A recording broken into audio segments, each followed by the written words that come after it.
कि मीडिया से प्राप्त सूचना के अनुसार ये तो स्वाभाविक है ना, ये स्वाभाविक लक्ष्य है। और ऐसे दौर में जब राष्ट्रीय अध्यक्ष भाजपा ने यह सीधे तौर पर कहा हो कि क्षेत्रीय पार्टियों का वजूद समाप्त हो जाएगा, तो स्वाभाविक है क्षेत्रीय पार्टियों के अंदर में और जो देश के अंदर 2024 का लोकसभा चुनाव है, तो वैकल्पिक राजनीति का एक एजेंडा के तहत और जो देश के अंदर में गैर भाजपा पार्टियों को एकजुट करना बिहार मॉडल की तरह, माननीय नीतीश कुमार जी का उस क्रम में दौरा होगा जिसमें डिप्टी सीएम भी रहेंगे। तो यह तो जो बिहार मॉडल का विस्तारीकरण होगा। बाबा बागेश्वर को लेकर के राजद कोटे के मंत्री विवादास्पद बयान दे रहे हैं, जहां सुरेंद्र यादव ने कहा कि बाबा बागेश्वर भूत प्रेत के नाम पर महिलाओं बच्चियों को नचवाते हैं, कपड़ा तक उतरा जाता है नाचते हुए। वहीं चंद्रशेखर शिक्षा मंत्री हैं, उन्होंने कहा है कि जिस तरह से लाल कृष्ण आडवाणी को लालू यादव ने जेल में डाल दिया था, उसी तरह बाबा बागेश्वर को तेजस्वी यादव जेल में डाल देंगे।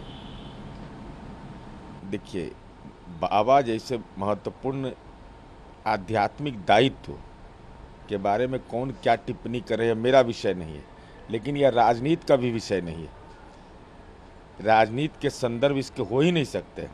अगर राजनीति के कसौटियों पर इनको कसा जाएगा तो फिर आध्यात्मिक संत होने का औचित्य क्या है, बाबा होने का औचित्य क्या है। इसलिए बाबा क्या बोलेंगे क्या करेंगे ये तो आने के बाद ही न पता चलेगा। जातीय गणना को हाई कोर्ट ने अंतरिम आदेश देते हुए रोक लगा दी थी और 3 जुलाई का डेट दिया था हेयरिंग के लिए, अगली सुनवाई के लिए, लेकिन बिहार सरकार के रिक्वेस्ट पे अब 9 मई को।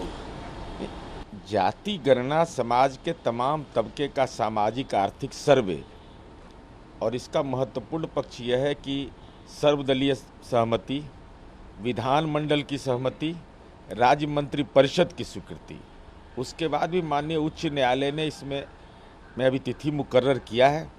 तो हम तो यह समझते हैं कि विधायिका का विधि सम्मत तरीके से जो संवैधानिक प्रावधान है और केंद्र सरकार के द्वारा इस बात की इजाज़त दिया जाना कि कोई भी राज्य सरकार कर सकती है। कर्नाटका इसका उदाहरण है, कर्नाटका के अंदर में हुआ है, विभिन्न राज्यों में, छत्तीसगढ़ में इसकी शुरुआत हुई है। तो ऐसी स्थिति में अब तो न्यायपालिका का मसला है, लेकिन महत्वपूर्ण विषय यह है कि इस पर्दे के पीछे कौन है। पर्दा को तो हट करके दिखाना होगा कि इस खेल के पीछे है कौन आखिर। मणिपुर में स्थिति बदहाल हो गई है, बेकाबू हो गई है।